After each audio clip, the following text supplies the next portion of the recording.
रुद्राक्ष भगवान शिव का एक शक्तिशाली प्रतीक भगवान शिव का एक अद्वितीय रूप है।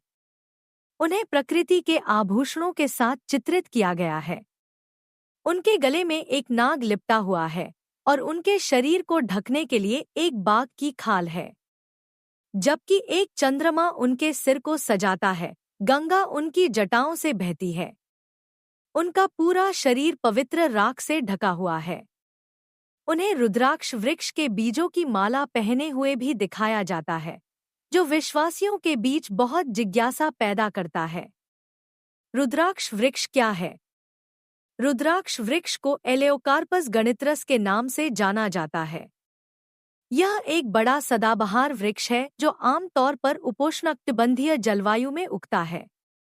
यह वृक्ष मुख्य रूप से हिमालय के तलहटी, गंगा के मैदानों और दक्षिण पूर्व एशिया के क्षेत्रों में, जिसमें इंडोनेशिया और पापुआ न्यू गिनी शामिल हैं, पाया जाता है। रुद्राक्ष के बीजों को ब्लूबेरी के बीजों के रूप में भी जाना जाता है, क्योंकि बीज की बाहरी छिलका पूरी तरह से पकने पर नीला होता है। भगवान शिव को अक्सर नीले रंग में चित्रित किया जाता है, जो अनंतता का प्रतीक है। यह बीज आध्यात्मिक साधकों के बीच बहुत महत्वपूर्ण है, क्योंकि इसका भगवान शिव से संबंध है। इसे भगवान द्वारा एक बार बहाए गए आंसुओं के रूप में पूजा जाता है। भगवान शिव क्यों रोए? हम जल्द ही जानेंगे कि ये दुख के आंसू नहीं थे। लेकिन पहले चलिए रुद्र के अर्थ पर नजर डालते हैं। रुद्र वह जो हमें रोता है। रुद्र भगवान शिव का एक और नाम है, जो विघटनकर्ता के रूप में है। रुद्र नाम के कई अर्थ हैं। अपने विष्णु सहस्त्रनाम पर टिप्पणी में आदि शंकराचार्य ने रुद्र नाम का अर्थ वह जो सभी प्राणियों को ब्रह्मांडीय विघटन के समय रोता है के रूप में किया है। ऋग्वेद में कहा गया है, रुखा द्रव्यति इति रुद्र। रुखा का अर्थ है दुख और द्रव्यति का अर्थ है समाप्त करना। रुद्र वह है जो दुख को समाप्त करता है। दूसरे शब्दों में, रुद्र दुख के आंसुओं को आनंद के आंसुओं में बदलता है, जिसे रुद्राक्ष द्वारा दर्शाया गया है। श्वेतस्वतर उपनिषद में सर्वोच्च चेतना ब्रह्मा को रुद्र के साथ पहचाना गया है। वह केवल विनाशक नहीं है, बल्कि स्वयं सर्वोच्च प्राणी है। रुद्र का अर्थ है रोना और रा का अर्थ है प्रकाश, दिव्य चेतना जो पूरे ब्रह्मांड में व्याप्त है। जब कोई प्राणी दिव्यता का अनुभव करता है, तो आंखों के बाड़ के द्वार खुल जाते हैं, जिससे आनंद के आंसू निकलते हैं। रुद्र वह चेतना है जो प्रेम, आनंद और आभार के आंसू लाती है। किंवदंती के अनुसार यह भगवान के मामले में भी सत्य पाया गया। यह हमें रुद्राक्ष की उत्पत्ति की ओर ले जाता है, जिसका अर्थ है रुद्र के आंसू। अक्ष का अर्थ है आंसू। किंवदंती रुद्राक्ष भगवान शिव के आंसू कहानी है कि एक बार भगवान शिव लंबे समय तक तप में थे, अपने आनंदमय आत्म में लीन। जब वह अंततः जागे, तो उनकी आंखों से आंसू जमीन पर गिरे। ये आंसू एक बीज बन गए और एक वृक्ष में विकसित हो गए, जिसे रुद्राक्ष वृक्ष के नाम से जाना गया। इस वृक्ष के बीजों को भगवान शिव द्वारा विशेष शक्तियां दी गईं, जो हमारी आध्यात्मिक विकास में सहायता कर सकती हैं। रुद्राक्ष, रुद्र का अक्ष, हमें रक्षा प्रदान करता है और हमारी आध्यात्मिक यात्रा में बाधाओं का सामना करने में मदद करता है। शिव पुराण में कहा गया है कि रुद्राक्ष पहनने वाला भगवान शिव के साथ पहचान प्राप्त करता है। रुद्राक्ष का वैज्ञानिक महत्व वेदों में रुद्र को वायु और तूफान के साथ भी जोड़ा गया है। यह वायु कोई साधारण वायु नहीं है, बल्कि ब्रह्मांडीय वायु है। वैज्ञानिक अध्ययनों ने यह खुलासा किया है कि पूरे ब्रह्मांड में कई कण हैं जो लगातार गति में हैं और जो अंतरतारकीय पदार्थ का निर्माण करते हैं। यह पदार्थ नए आकाशीय पिंडों के निर्माण और विनाश का कारण बनता है। ये कण एक वस्तु को दूसरी वस्तु से जोड़ते हैं और सृष्टि और पुनः सृष्टि के चक्र को बनाए रखते हैं। इन कणों की गति से उत्पन्न होने वाली वायु ब्रह्मांडीय वायु है। ये वायु बहुत शक्तिशाली होती हैं और ब्रह्मांड में अपनी गर्जने वाली ध्वनि करती हैं, जो मानव कान द्वारा नहीं सुनी जा सकती। हमारे पुराणों में रुद्र इस गर्जने वाली ध्वनि से जुड़े हुए हैं जब वह अपने विनाश के अभियान पर जाते हैं। यह विनाश नकारात्मक रूप से नहीं लिया जाना चाहिए बल्कि पुनर्जनन के लिए है। रुद्र इन ब्रह्मांडीय वायुओं का प्रतिनिधित्व करता है, जो अद्भुत और बहुत शक्तिशाली सार्वभौमिक ऊर्जा है और जो लगातार पूरे ब्रह्मांड में बहती रहती है। तो ब्रह्मांडीय वायुओं और रुद्राक्ष के बीच क्या संबंध है? रुद्राक्ष को रुद्र आकर्षण से भी निकाला जा सकता है, जहां आकर्षण का अर्थ है आकर्षित करना। रुद्राक्ष वह है जो रुद्र या ब्रह्मांडीय कणों को आकर्षित करता है, ताकि उन्हें हमारे शरीर में एक एंटीना की तरह चैनलाइज किया जा सके। ये ऊर्जा जो रुद्राक्ष द्वारा आकर्षित की जाती है, हमारे प्रणाली में अतिरिक्त जीवन शक्ति लाती है, जिससे स्वास्थ्य और सामंजस्य बढ़ता है, जबकि नकारात्मकता को दूर करती है। रुद्राक्ष पहनने के लाभ। वाराणसी के प्रौद्योगिकी संस्थान के डॉ. सुहास राय के नेतृत्व में वैज्ञानिकों की एक टीम द्वारा किए गए शोध में यह पाया गया है कि रुद्राक्ष के बीजों में सूक्ष्म विद्युत चुंबकीय परमाणु होते हैं, जो हमारे शरीर को प्रभावित करते हैं। तो रुद्राक्ष माला पहनने के क्या लाभ हैं?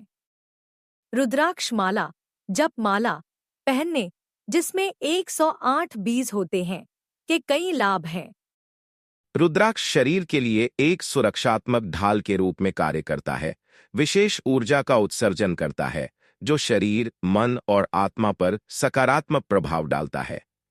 नकारात्मक कर्म को कम करता है, एकाग्रता में सुधार करता है, हानिकारक ग्रहों के प्रभाव को हटाता है, शांति और सामंजस्य लाता है, तनाव को नियंत्रित करने में मदद करता है और रक्तचाप को नियंत्रित करता है, चक्रों को संतुलित करता है और संभावित बीमारियों को दूर करता है। रुद्राक्ष जाबाला उपनिषद। रुद्राक्ष जाबाला उपनिषद 108 छोटे उपनिषदों में से एक है और यह सामवेद से संबंधित है। यह भगवान रुद्र और ऋषि सनत कुमार के बीच बातचीत के रूप में है। इस उपनिषद में रुद्राक्ष के बारे में दिलचस्प जानकारी है और विशेष रूप से रुद्राक्ष के वर्गीकरण पर बात की गई है। रुद्राक्ष के कितने प्रकार होते हैं? रुद्राक्ष के प्रकार और उनका महत्व। रुद्राक्ष विभिन्न मुखियों या चेहरों में आता है, एक चेहरे से लेकर 21 चेहरों तक। इनमें से 1 से 14 आसानी से उपलब्ध हैं। प्रत्येक का अपना महत्व है। एक मुखी रुद्राक्ष। भगवान शिव इस रुद्राक्ष के अधिष्ठाता देवता है। यह सर्वोच्च चेतना की जागरूकता लाता है। 2 मुखी रुद्राक्ष। अर्धनारीश्वर शिव और शक्ति का संयुक्त रूप इस रुद्राक्ष का अधिष्ठाता देवता है। यह एकता और सामंजस्य लाता है और गुरु शिष्य संबंध का प्रतिनिधित्व करता है। 3 मुखी रुद्राक्ष। अग्नि या आग इस रुद्राक्ष की अधिष्ठाता दिव्यता है। यह पिछले कर्मों के बंधन से मुक्ति में मदद करता है। 4 मुखी रुद्राक्ष। गुरु इस रुद्राक्ष का अधिष्ठाता देवता है। यह उच्च ज्ञान के साधकों की मदद करता है। 5 मुखी रुद्राक्ष की अधिष्ठाता दिव्यता है। यह रुद्राक्ष हमारी आंतरिक जागरूकता को बढ़ाता है, हमें हमारे उच्च आत्मा की ओर ले जाता है। 6 मुखी रुद्राक्ष। भगवान कार्तिकेय इस रुद्राक्ष के अधिष्ठाता देवता है। यह समग्र संतुलन और भावनात्मक स्थिरता लाता है। 7 मुखी रुद्राक्ष। देवी लक्ष्मी इस रुद्राक्ष की अधिष्ठाता देवता है। यह धन के लिए नए अवसर लाता है और हमारी स्वास्थ्य में भी सहायता करता है। 8 मुखी रुद्राक्ष। भगवान गणेश इस रुद्राक्ष के अधिष्ठाता देवता है। यह रुद्राक्ष बाधाओं को हटाने में मदद करता है। 9 मुखी रुद्राक्ष। देवी दुर्गा इस रुद्राक्ष की अधिष्ठाता दिव्यता है। यह शक्ति और गतिशीलता का प्रतिनिधित्व करता है और हमें भौतिक सुख और मुक्ति दोनों प्राप्त करने में मदद करता है। 10 मुखी रुद्राक्ष। भगवान कृष्ण इस रुद्राक्ष के अधिष्ठाता देवता है। यह प्रेम और शांति का प्रतिनिधित्व करता है। शास्त्रों के अनुसार यह सबसे शक्तिशाली रुद्राक्षों में से एक है। 11 मुखी रुद्राक्ष। 11 छोटे रुद्र इस रुद्राक्ष के अधिष्ठाता देवता है। यह ग्रहों के नकारात्मक प्रभाव को कम करता है।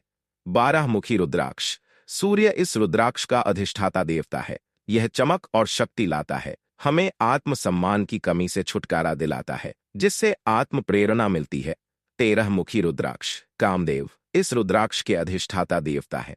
यह हम में आकर्षण को प्रकट करता है और कुंडलिनी और अन्य शक्तियों सिद्धि के जागरण में भी मदद करता है। 14 मुखी रुद्राक्ष। भगवान हनुमान इस रुद्राक्ष के अधिष्ठाता देवता है। यह साहस और इच्छा शक्ति का प्रतिनिधित्व करता है। 15 मुखी रुद्राक्ष से 21 मुखी रुद्राक्ष इतनी सामान्यता से नहीं मिलते हैं और इसलिए शायद ही उपयोग किए जाते हैं। गुरुदेव रुद्राक्ष के बारे में अंतर्दृष्टि प्रदान करते हैं। हजारों वर्षों से लोग रुद्राक्ष माला पहनते आ रहे हैं क्योंकि यह कई आध्यात्मिक शक्तियों का खजाना रहा है। एक बार गुरुदेव श्री श्री रविशंकर से एक सत्संग में रुद्राक्ष बीज के बारे में पूछा गया। प्रश्न विशेष रूप से इस पर केंद्रित था कि क्या रुद्राक्ष न पहनने से साधक के जीवन में दुर्भाग्य आएगा। गुरुदेव ने एक गहरी अंतर्दृष्टि दी। साधक के लिए डर और चिंता को दूर करते हुए यह मायने नहीं रखता कि आप जो रुद्राक्ष पहनते हैं उसमें 1 या 10 या 15 हाँ, इसके कुछ शारीरिक और ऊर्जा संबंधी प्रभाव होते हैं। यदि रुद्राक्ष अच्छा है और यह आपकी शारीरिकता के लिए कुछ अच्छा करता है तो यही काफी है। यदि आप इसे पहनना चाहते हैं तो पहने, अन्यथा यदि आप नहीं पहनते हैं तो कोई बात नहीं। महत्वपूर्ण यह है कि आप एक मुखी भक्ति में एकाग्र होना चाहिए। हमारे प्राचीन ऋषियों ने सांस और मन के रहस्यों को मास्टर्ड किया कई तरीकों से। यह हमारी विरासत है। इन आधुनिक समय में इन रहस्यों को खोलें और the art of living meditation और ब्रीथ प्रोग्राम में इस विरासत को जीवित रखें।